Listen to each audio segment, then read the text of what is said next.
தமிழக வெற்றி கழகத்தால் திராவிட கட்சிகளின் வாக்குகள் சிதறுமா என்ற கேள்விக்கு தேர்தல் முடிந்த பிறகே தெரியவரும் என தேமுதிக பொதுச் செயலாளர் பிரேமலதா விஜயகாந்த் பதிலளித்துள்ளார்.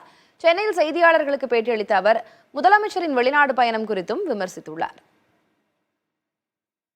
சரி, நீங்க எலெக்ஷன் வரட்டும், எல்லாமே நம்ம இப்பயே சொல்லிட்டா எப்படி? இன்னும் கட்சி ஆரம்பிக்கணும், மாநாடு, நிறைய விஷயம் இருக்கு. அதனால சிதறதா இல்ல சிதறலையான்றது 2026 தேர்தல் முடிவுகள் தான் சொல்லும். ஹாப்பி பார்ன் வேஜ்னு சொல்லியிருக்கேன். பத்திரமா போய் நல்லபடியா வரட்டும். அது சிகிச்சைக்கு போயிருக்காரா இல்ல முதலீடுகளை ஈர்க்க போயிருக்காரா அப்படிங்கிறது ஒரு வெள்ளை அறிக்கையாக அவர் திரும்பி வந்த பிறகு சொல்லணும்.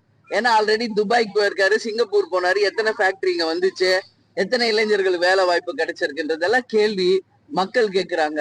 அதனால அவர் திரும்பி வந்த பிறகு எத்தனை முதலீடுகளை கொண்டு வந்தார், எத்தனை ஃபேக்டரி கொண்டு வர்றாரு, எவ்வளவு பேருக்கு வேலை அப்படிங்கிறது ஒரு வெள்ளை அறிக்கையாக அவர் கொடுக்கணும்.